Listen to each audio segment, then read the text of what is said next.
Hills branch po tayo dito sa San Juan. Lovelies! Kanina, diba, ibinahagi ng ating pamansang kuya at foodie na si Tony Patgaba ang ilan sa trivia tungkol sa branch na ito. Okay? At talaga namang magkahalong saya, may lungkot, diba? At ang daming gustong balikan yung ating mga suking nandito. Actually, ang daming, alam nyo, nabigla ako aga-aga. Dami-daming tao dito. Parang alam, sabi ko nga kanina, parang extension ito ng ating mga kababayan na nagpupunta rito. Extension ng bahay nila. Sobra silang komportable dito sa lugar na to, di ba? At ang maganda rito, dahil po sa paglipas ng mahabang panahon, patuloy pa rin pong na-enjoy ng mga customer ang sarap na ino-offer po ng Mr. Donut.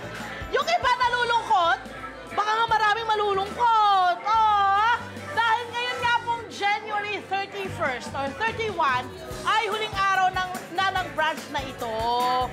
Ay, bakit ganon? Mr. Donut, bakit? Pero hindi po biro ha, yung ilang taon ng kanilang pagsiservisyo sa kanilang mga customer dito dahil umabot na po ng 42 years. Wow, kayo na to. Marami syempre alaala ang nabuo sa lugar na ito. I'm sure, baka meron ditong nagkain laban.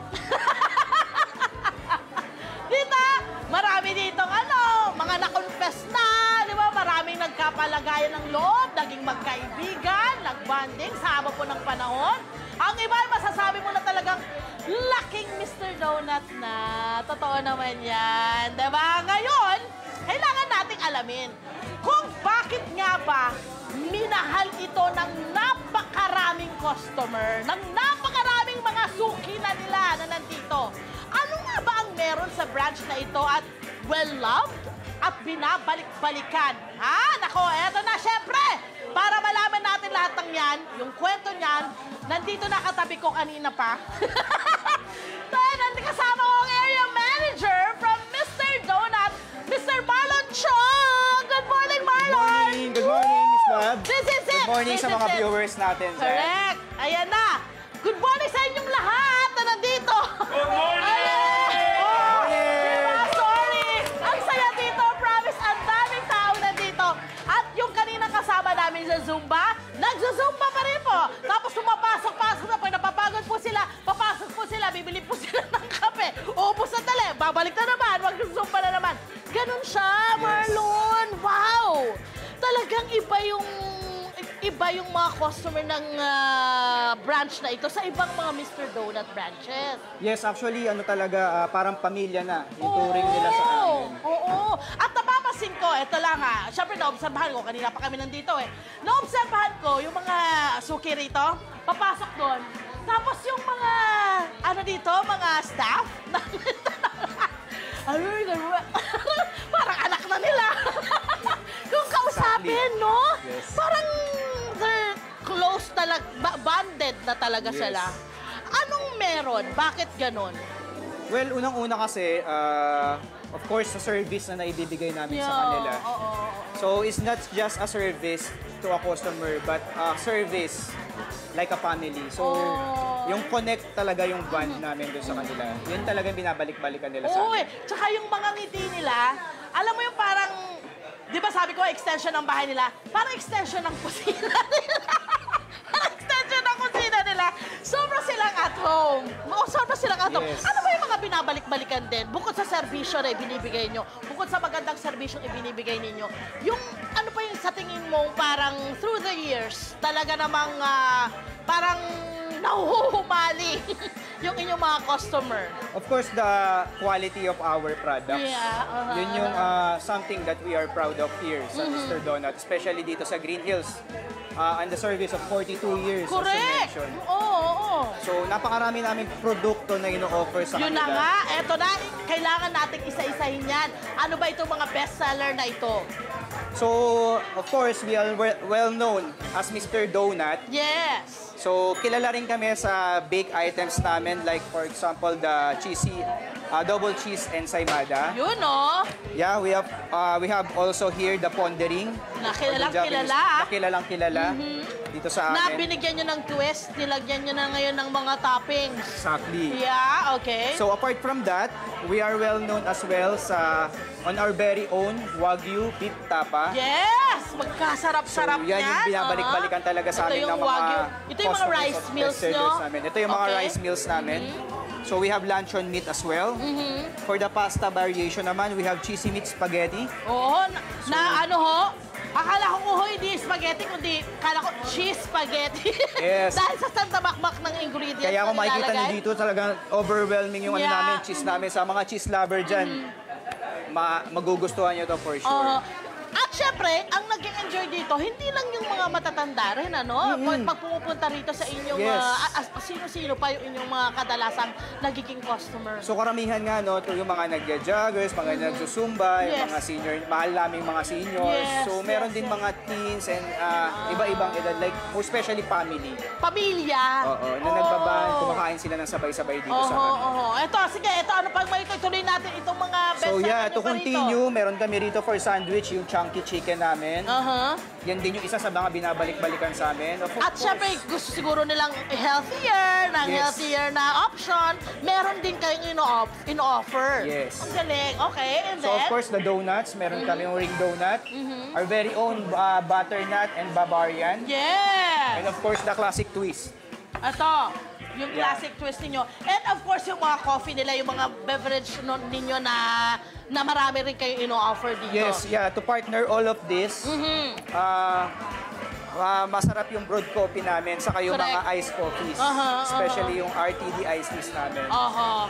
Okay, So- ano yung feeling na yung isang branch nyo na minahal nyo na, at syempre karamihan ay talagang mahal na, eh magsasara after 42 years? Yeah, syempre malungkot, after 42 years na serbisyo namin, magsasara na kami ngayon, ito yung huling araw namin. Dito sa branch na to, ha? Sa branch na to, ha? Sorry. Lilinawin lang natin, ha?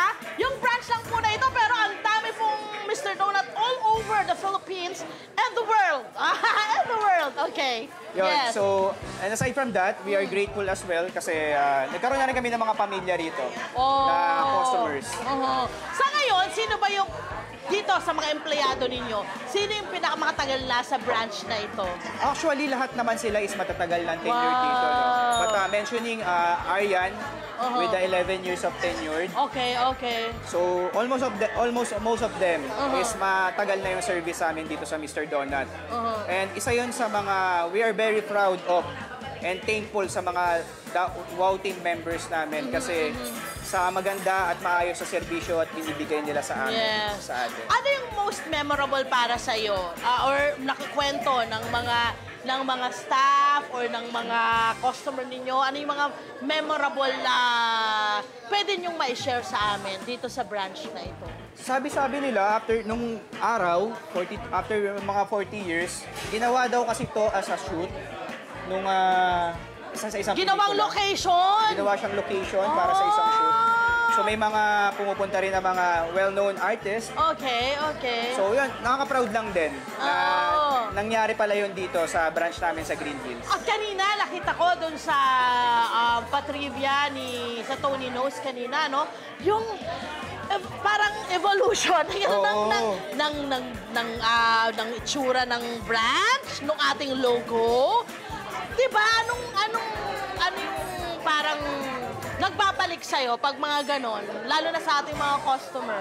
Para sa akin, legacy talaga eh. Oy. Yun talaga eh, from the makikita natin doon sa old photos hanggang Yes. updated. Correct, na di logo ba? namin. So, Alam mo na matagal na talaga. At syempre, gusto ko ring malaman, anong reaction ngayon itong inyong mga suking customers na pumupunta dito sa pagsasara ng branch na ito? yun, the feeling is mutual.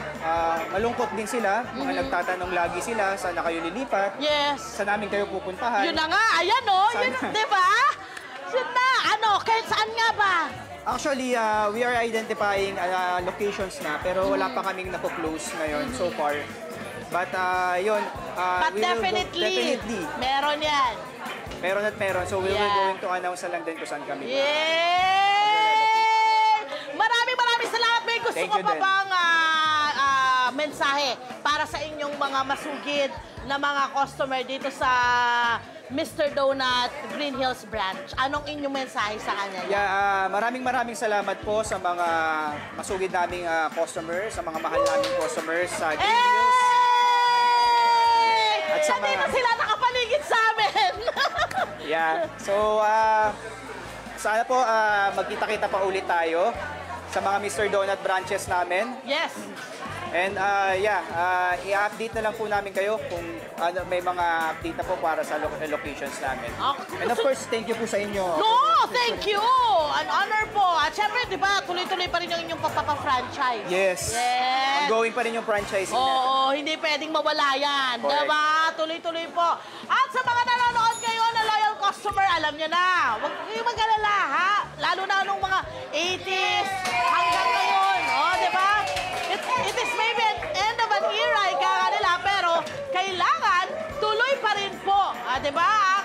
Ang ikot ng mundo, tuloy ang buhay, tuloy ang pagpapalawak ng inyong kumpanya. Diba? Gaya ng napakaraming mga branch po ng Mr. Donut, hindi naman po kayo mawawalan. May mga tatayuhin kayo, meron sa SM Mega Mall. Marami naman pong branches pa. May Trinoma pa po tayo, Green Hills. Kung saan yung mga paborito ninyo, na Mr. Donut Treats, ay pwede nyo pa rin pong matikman. Hi! Sumala mo! Mga Kanet 25, this is Love and New Verbo. For more love, Tunipet, and Arafang updates, just click the subscribe button and follow us on our Net25 social media pages at Net25 TV and Net25 Entertainment Facebook. See ya. I love ya.